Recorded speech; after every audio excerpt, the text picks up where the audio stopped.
What if Denmark won the Second Schleswig War?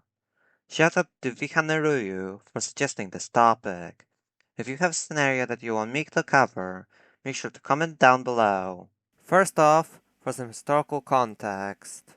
In our timeline, Denmark won the First Schleswig War against Prussia, mostly thanks to backing from the great powers like Britain and Russia, which didn't want to see Prussia expand. But in the peace treaty, Denmark was forced to agree not to annex the principalities of Schleswig and Holstein, which were in a personal union. A decade later, Danish King Christian IX broke the treaty and tried to annex Schleswig, resulting in Prussia and Austria invading Denmark and taking both regions, paving the way to German unification. Now, on to the scenario.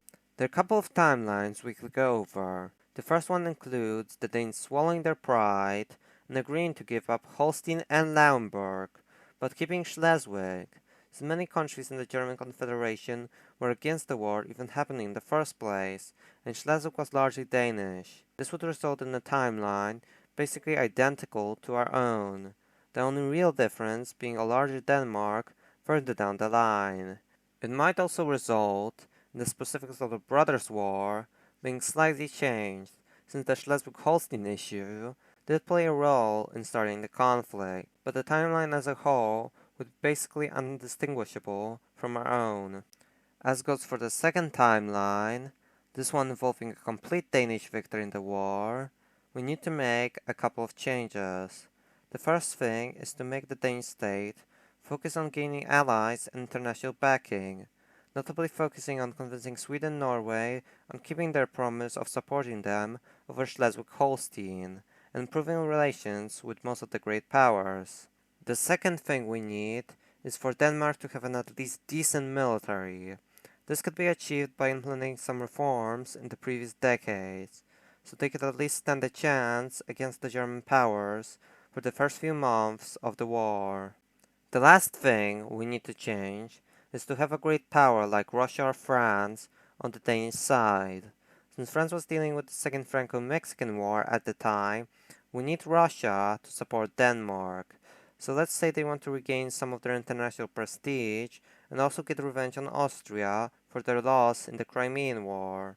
Napoleon III might also make demands for regions like Luxembourg, which ultimately won't amount to anything, but will start to put pressure on the German powers even more.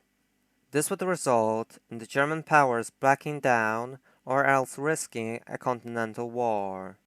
Here we could encounter another split in the timeline and whether or not Bismarck remains Chancellor after the war.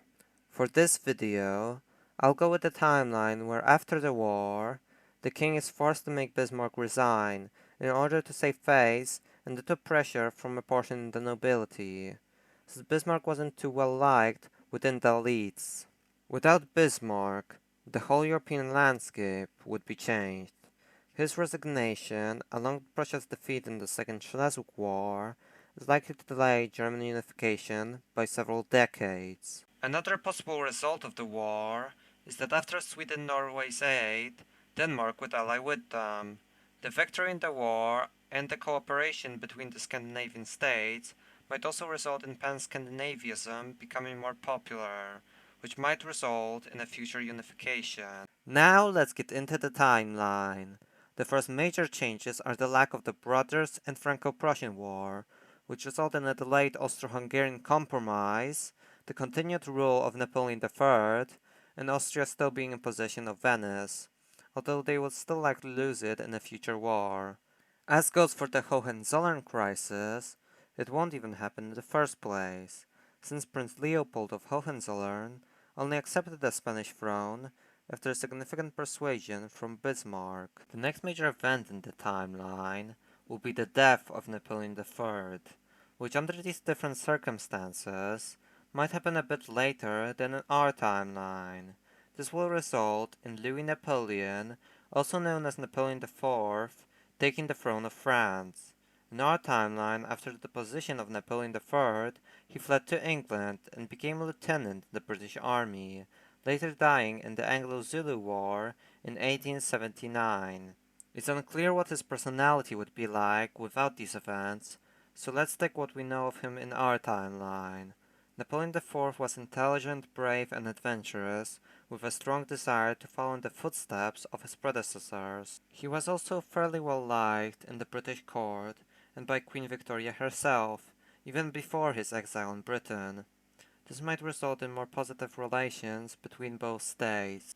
The next event is the Russo-Ottoman War. Since the cause of the war, i.e. the April uprising in Bulgaria, will likely remain unchanged. This war would go similarly to our timeline, with Russia being forced to stop by Britain before they reach Constantinople and lose a lot of their newly acquired influence in the Balkans, although they would receive more territory due to a more divided Europe. Next up is the scramble for Africa. The major changes here include less Prussian colonies than in our timeline, and with the growing power of the Scandinavian countries, it's possible they receive colonies, like Togo for Denmark, and Sweden-Norway might even get the Congo instead of Belgium, so they were one of the contenders for it. Let's get to some other events happening in the timeline. The first one is that Prussia might slowly consolidate control over northern Germany, especially if Austria is dealing with the Austro-Hungarian Compromise. This might result in a first Schleswig War, which might end with Prussia ultimately taking South Holstein and Naumburg.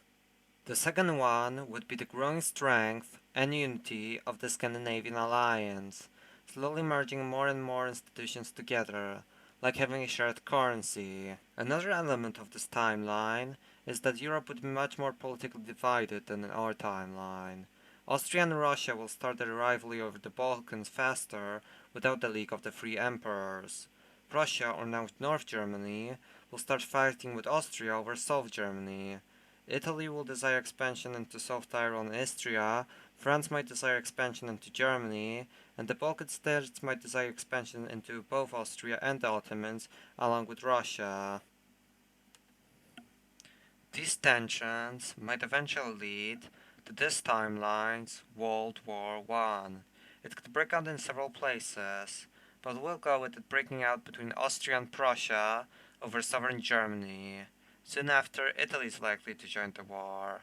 Prussia would quickly gain the upper hand, which would result in France attempting to end the war diplomatically, which might result in a short ceasefire.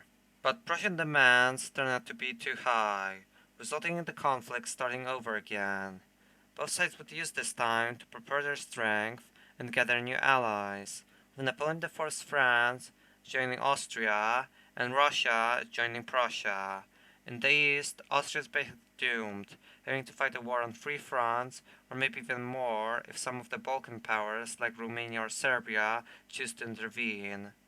Speaking of Italy, they would be able to take some land in Austria, only because of the catastrophic situation there, but they would be losing land to France. Considering the situation, it's possible that they agree to leave the war in exchange for some of their desired territory. At this stage of the war, Britain would threaten to intervene, resulting in the following peace treaty. France would take the Saarland, and the Prussian colonies would be divided between France and Britain. Meanwhile, Prussia would be allowed to unify in exchange for not taking any land from Austria. Russia would take Galicia, Serbia would take Bosnia, and Romania will take the southern parts of Transylvania. Sometime during this war, Denmark and Sweden-Norway would unify, forming Scandinavia, becoming a state on par with the European great powers. That's it for What If Denmark won the Second Schleswig War. But what do you think of this video? Comment your thoughts down below. Make sure to like and subscribe, and also join my Discord server down in the comments. Thank you for watching, and goodbye.